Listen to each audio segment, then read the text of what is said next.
আজকের ভিডিওতে দুর্দান্ত এক কেকের রেসিপি নিয়ে হাজির হয়েছি। বড় থেকে ছোট সকলেরই কিন্তু খুবই পছন্দের হবে। বিকেলের চা কিংবা যে কোনো ডেজার্টে আইসক্রিমের সাথে এই কেক কিন্তু পরিবেশন করতে পারেন। এই পদ্ধতিতে বানালে কেক কিন্তু একেবারে সুপার সফট হবে, কথা দিলাম। চলুন তাহলে দেরি না করে কেকের এই ভিডিওটি আমার সাথে দেখে নিন। নমস্কার বন্ধুরা, পিনাজ হেসেলে আপনাদের সবাইকে স্বাগত জানাই। আমার চ্যানেলের ভিডিওগুলি ভালো লাগলে আমার চ্যানেলটা কিন্তু অবশ্যই সাবস্ক্রাইব করুন। আজকে চকলেট কেক বানানোর জন্য সবার প্রথমে একটা মিক্সিং বলে আমি 3টে ডিম ফাটিয়ে নিচ্ছি। এই কেক তৈরিতে ডিম আলাদা করে ফাটানোর কোনো দরকার নেই। তার সাথে আমি দিয়ে দিচ্ছি 1 কাপ পরিমাণ ব্রাউন সুগার আর 1 চামচ পরিমাণ ভ্যানিলা এসেন্স। ভ্যানিলা এসেন্স ব্যবহারের ফলে ডিমের গন্ধটা কেক থেকে পুরোপুরি দূর হয়ে যাবে। এখন একটা বিটারের সাহায্যে মিশ্রণটা আমি ভালোভাবে বিট করে নিচ্ছি। আপনারা চাইলে যে কোনো হ্যান্ড বিটার দিয়েও এই কাজটা করতে পারেন। এখন এর মধ্যে আমি দিয়ে দিচ্ছি মিল্ক চকলেট 50 গ্রাম পরিমাণ।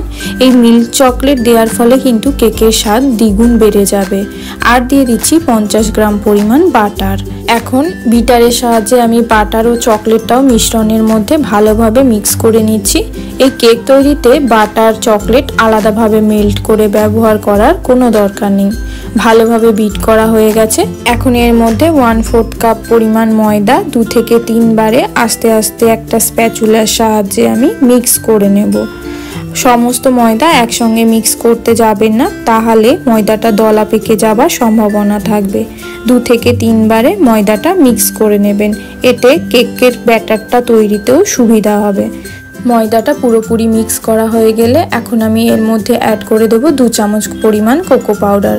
আমি যেহেতু এখানে মিল্ক চকলেট ব্যবহার করেছি, তাই এই কেক তৈরিতে খুব বেশি পরিমাণ কোকো পাউডারের প্রয়োজন হয় না। এখন আমি কোকো পাউডারটা ভালোভাবে মিক্স করে নেব। কোকো পাউডার ভালোভাবে মিক্স করা হয়ে গেছে। খেয়াল করলে দেখবেন এই কেকে কিন্তু আমি এখনো পর্যন্ত বেকিং পাউডার বা বেকিং সোডা ব্যবহার করিনি। সব শেষে আমি এর মধ্যে দিয়ে দিচ্ছি 1 চুটকি পরিমাণ বেকিং সোডা। এই কেক তৈরিতে কিন্তু বেকিং পাউডার ব্যবহার করারও কোনো প্রয়োজন নেই। এখন আমি এই বেকিং সোডাটা হালকা হাতে একবার ভালোভাবে ব্যাটারের সঙ্গে মিক্স করে নিচ্ছি। দেখুন একটা থকথকে কেক ব্যাটার আমি তৈরি করে ফেলেছি। এই কেক তৈরির ব্যাটারটা কিন্তু এরকম একটু থকথকেই হতে হবে। আমি যে পরিমাপে যেই জিনিস ব্যবহার করেছি সেই পরিমাপে সেই জিনিস ব্যবহার করলে ঠিক এই রকমই ব্যাটার তৈরি করে ফেলতে পারবেন। এখন একটা কেক টিনে আমি ভালোভাবে বাটার পেপার লাগিয়ে বাটার ব্রাশ করে নিয়েছি। উপর থেকে এখন আমি কেক ব্যাটারটা ঢেলে দিয়ে কেক টিনটা অল্প একটু ঝাঁকিয়ে নেব। এতে করে এর ভিতরে কোনো হাওয়া থাকলে হাওয়াটা বের হয়ে যাবে। কেক ব্যাটার পুরোপুরি তৈরি। উপর থেকে অল্প একটু চকো চিপস ছড়িয়ে দেব। এদিকে গ্যাসের চুলোয় আমি প্রিহিট করার জন্য আগে থাকতে একটা কড়ার মধ্যে নুন দিয়ে বসিয়ে রেখেছিলাম 10 মিনিটের জন্য।